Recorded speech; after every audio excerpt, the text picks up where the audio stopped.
Scales are a fundamental part of music, and they're really important when we're learning how to play an instrument, compose music, or even improvise. And scales are simply just a pattern of what we call half steps and whole steps. So on the keyboard, a half step is from one note to the note directly next to it. So if we have our middle C, a half step above would be here, and a half step below would be here. And a whole step is simply just two half steps. So again, if we're on middle C, a whole step up from middle C would be our D, and a whole step down would be this black note, which is B flat. So a whole step is just two half steps. Now when we're talking about scales, like I said before, scales are just a pattern of whole steps and half steps.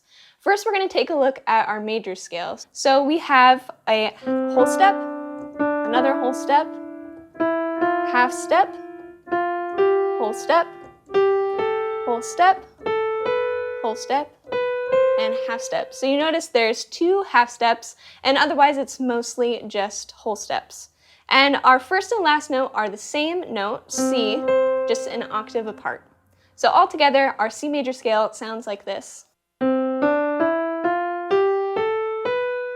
And going down.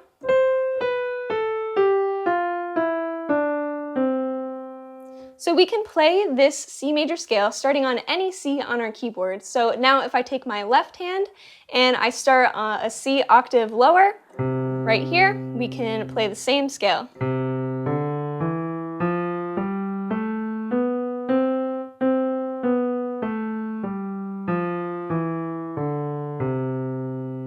When we're playing our scales, again, it's important to have the right piano posture, so we don't want to be drooping over. We want to make sure our fingers are curved, and it's also important to remember the correct fingers to use for every note. So in our right hand, we're starting with our first finger, our thumb, and I like to think of it as two groups of fingers. So our first group is 1, 2, 3, and then from here, we need to cross our fingers over. So we're using our thumb again on this F, and it might feel a little bit weird at first to do this crossover. So it's just important to keep your wrist loose and again your fingers curved. So 1, 2, 3, 1, 2, 3, 4, 5. So again, two groups of fingers.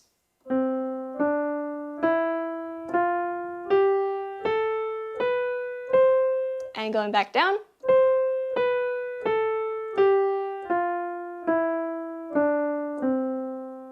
Our left hand is similar. We have two groups of fingers. It's kind of the opposite. So we're starting with our fifth finger, the pinky. So we're doing 5, 4, 3, 2, 1. And this is where we have to cross over. So again, keeping your wrist loose, and we're going to kind of rotate it. So we start with our third finger here. So 3, 2, 1. 5, 4, 3, 2, 1, 3, 2, 1, and going back down.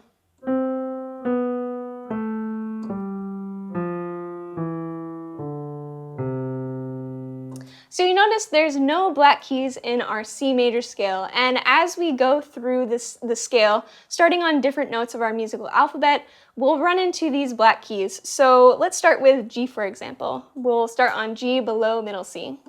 And I have my right hand here, so I'm going to use the same fingering and same pattern. So whole step, half step, whole step, whole step, whole step, half step.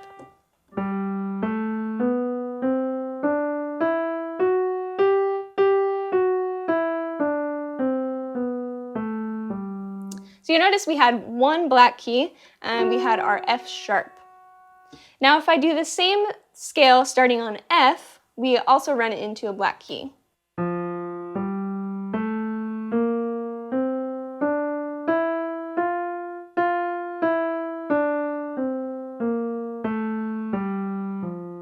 So our black key in F is this B flat.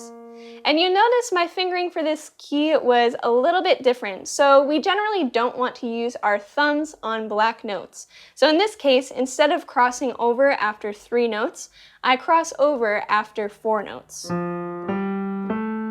So I'm using my 4th finger here on this B flat, and then I'm crossing over.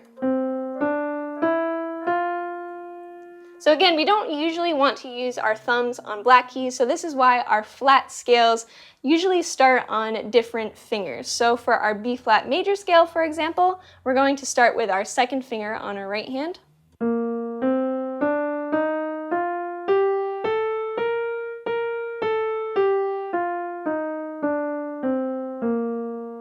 And our left hand, we're going to start with our 3rd finger.